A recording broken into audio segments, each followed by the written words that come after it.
주신 말씀 가지고 믿음의 삶이라는 말씀의 제목으로 주신 은혜 같이 나누길 원합니다. 오늘 예레미야 26장의 말씀은 예레미야가 남유다에 대해서, 특별히 남유다의 멸망에 대해서 예언할 때에 그들이 그를 죽이려고 하는 그 상황 속에서 그 위기를 가까스로 벗어나면서 주시는 하나님의 은혜의 말씀입니다.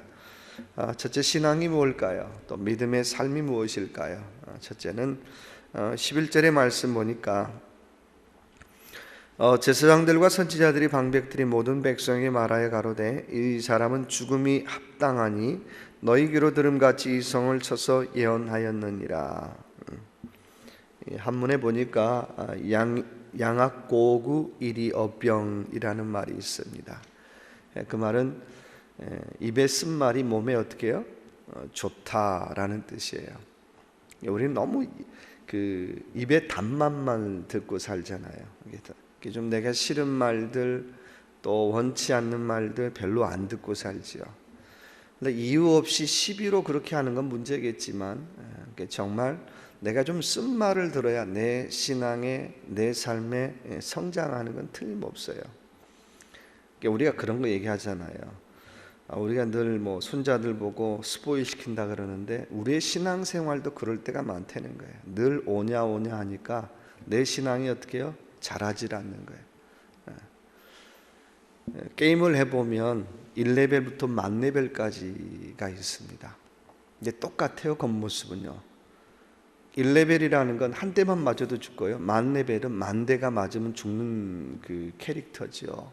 근데 겉모양은 똑같아요. 근데요, 1레벨이 까불고 만레벨한테 나나 당신이나 똑같아? 절대 똑같지 않아요.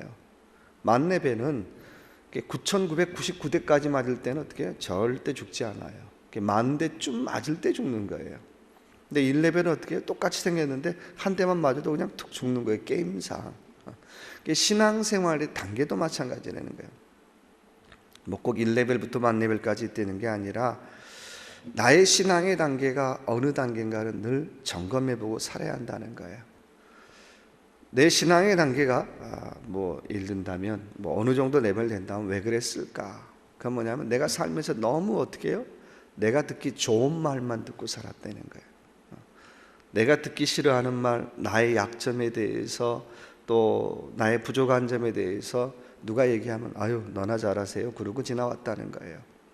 근데요, 물론 상대방이 나한테 시비 걸기 위해서 그럴 수도 있지만, 근데 그런 얘기를 어떻게 해요? 곰곰이 한번 되돌아보고 담아둘 필요가 있다는 거예요. 그러면서 그래 내가 참 내 정체를 모르고 사는구나. 자기 반성의 시간을 가지면 틀림없이 어때요? 신앙생활은 성장하게 돼 있어요.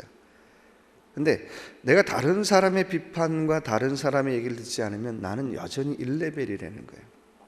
1레벨이나 만레벨이나 겉모습은 똑같다 그랬어요. 그러면서 만레벨한테 그렇게 얘기하는 거죠. 나나 당신이나 똑같아? 절대 똑같지 않아요. 고난 한 방이면 확 넘어지는 거죠. 말 한마디에 확 넘어지는 거예요. 1레벨이에요. 근데 오늘 말씀 보니까 양약고고 일이어병이라 그랬어요. 오늘 남유다의 문제가 뭐냐면 전부 다 듣기 좋은 소리만 듣기를 원하는 거예요. 우리 평안하다, 축복받았다, 문제없다. 근데 누가 다른 얘기를 하는 거예요? 예레미야가 컬핏하면 우리나라 망한다, 너희는 포로로 간다. 만약에 지금 제가 미국 망한다, 미국 사람들 포로 된다 하면 뭐라 그러겠어요? 아마 교회 쫓아내는 건 문제가 아니라 우리 목사님 미쳤어, 돌았어, 그럴 거 아니에요. 지금 예레미야가 그렇다는 거예요. 멀쩡한 자기 나라를 망한다 그러고요, 우리는 포로 된다 그러고요, 여기 심판이 임할 거라 그러고요. 누가 좋아하겠어요? 그러니까 사람들이 만나면 어떻게 하면 예레미야를 죽일까를 고민하는 거예요. 어쩌면 예수님의 삶도 마찬가지죠. 근데도요, 예레미야는 묵묵히 그 길을 걸어가는 거예요. 그러니까 얼마나 많이 울었을까? 얼마나 많이 애통했을까? 얼마나 많이 외로웠을까? 예레미야처럼 그런 사람 드물 것 같아요. 아마 전 국민의 왕따 당하지 않았겠어요? 쟤는 세상 말로 재수 없는 애야. 예언을 하는데 걸핏하면 우리 망한대, 우리 다 죽었대, 우리 포로 된대, 저 사람 말은 들으면 안 돼. 그렇다는 거예요. 그럼에도 불구하고 어떻게 해요? 입에 쓴말이 내 몸에 달다는 거예요. 내가 좋은 말만 들으려고 하지 말고, 상대가 시비 걸려고 하는 건 말고, 가끔은 내가 쓴말이 어떻게 해요? 내 몸에 달 때가 많아요. 상대방이 정말 정직하게 하는 충고들, 당신 이런 거 좀 고쳤으면 좋겠습니다. 당신 이런 건 문제입니다. 당신 이렇게 살면 안 됩니다라는 얘기를 정직하게 들으라고 하는 거예요. 두 번째는 13절의 말씀 보면, 그러즉 너희는 너희 길과 행위를 고치고 너희 하나님 여호와의 목소리를 청종하라. 두 번째는 한문으로 얘기하면 개과천선입니다. 고치고 청종하라. 참 개과천선이란 말이 좋은 말이죠. 근데 우리가 잘 못 쓰는 말이죠. 제 방에 걸려있는 말이 개과천선이란 말이에요. 두 가지 걸려 있어요. 옛날 양반들이 공부하는 사람들의 목표가 두 개 있죠. 첫째는 경물치지, 사물의 이치를 끝까지 파고 들어가는 경물치지가 첫 번째 목표고요. 두 번째는 개과천선이에요. 말이 정말 좋은 말이에요. 과를 옮겨서 천선, 선으로 옮긴다는 뜻이에요. 근데 우리 이 말 굉장히 나쁘게 쓰잖아요. 못된 사람들이 조금 잘하면 아이고 개과천선했네, 그렇게 쓰는 말은 아니라는 거예요. 그 사람이 과를, 허물을 선으로 옮길 때 개과천선이라는 표현을 써요. 두 번째 신앙의 두 번째 태도가 있다면 오늘 그 얘기를 하잖아요. 너희 행위를 고치고 너희 하나님 여호와의 목소리를 청종하라. 그리하면 하나님이 너희에게 행하신 뜻을 돌이키시리라. 한마디로 말하면 뭐예요? 개과천선하라는 거예요. 너희의 허물을 선으로 옮기라는 거예요. 너희의 허물을 손으로 바꾸라는 거예요. 근데 유다가 그걸 안 하는 거예요. 계속해서 하나님 앞에 불순종하고 하나님 앞에 거역하며 하지 않는 거예요. 신앙생활의 두 번째 태도가 있다면 개과천선이라는 거예요. 과가 없는 사람은 없어요. 허물 없는 사람이 없죠.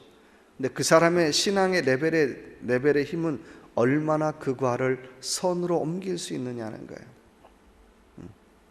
얼마나 그 사람의 삶의 태도를 선으로 옮기느냐에 따라서 어떤 사람은 5,000 레벨이 될 수도 있고요, 어떤 사람은 정말 10,000레벨이 될 수도 있어요.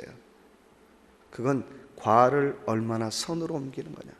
내가 하는 말은 다 옳아, 내가 하는 경험은 다 해봤어, 난 내 생각이 다 옳아, 이런 사람은 절대 1레벨에서 못 올라가요.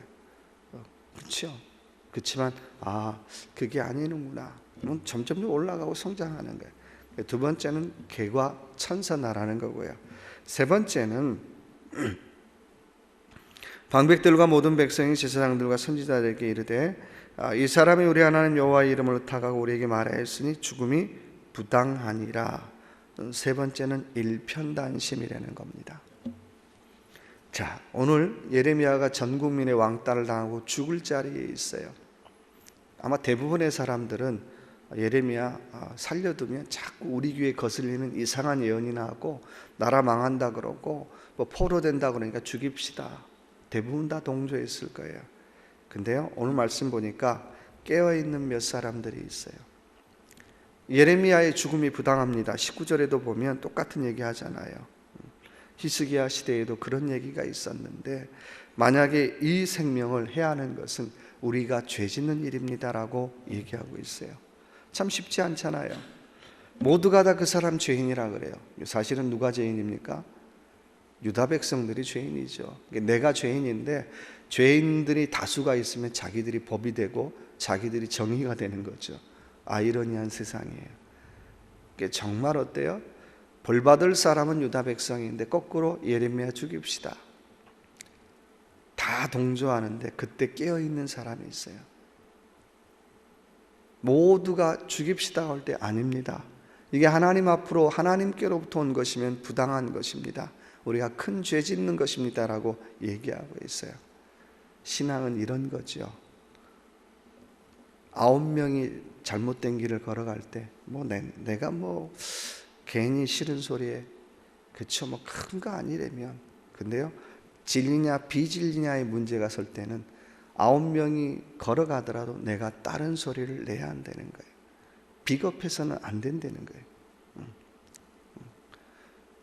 오늘 이 깨어있는 사람들의 태도가 그렇다는 거예요. 괜히 거기서 뭐 딴소리하면 어떻게, 너도 똑같은 패야? 왕따 당할 수 있잖아요. 근데요, 그렇게 개의치 않다는 거예요. 최소한 이 사람이 하나님께로부터 난 예언자면 그 하나님 말씀 들어야 한다는 거죠. 예레미야는 싫을 수 있어요. 아, 예레미야 저 사람 나 정말 싫어. 근데 정말 저 사람의 신탁이 하나님께로부터 받은 말씀이라면 어때요? 그 말씀 들어야죠. 내가 그 사람 싫어할 수 있어요. 근데 그 사람을 통해서 하나님께서 내게 들려주는 음성이 있다면 받아야 한다는 거예요.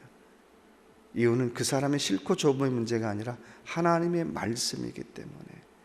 오늘 그래서 끝까지 깨어있는 일편단심의 사람들이 있다라고 하는 것입니다. 그래서 이 하루 살아갈 동안도 내게 입에 좋은 말이 아니라 쓴말을 좀 듣고 개과천선하고 내 허물을 선으로 옮겨보고 그리고 하나님 앞에, 하나님 뜻 앞에 일편단심할 수 있는 저와 여러분의 귀한 하루의 삶이 되시길 주님의 이름으로 축원합니다.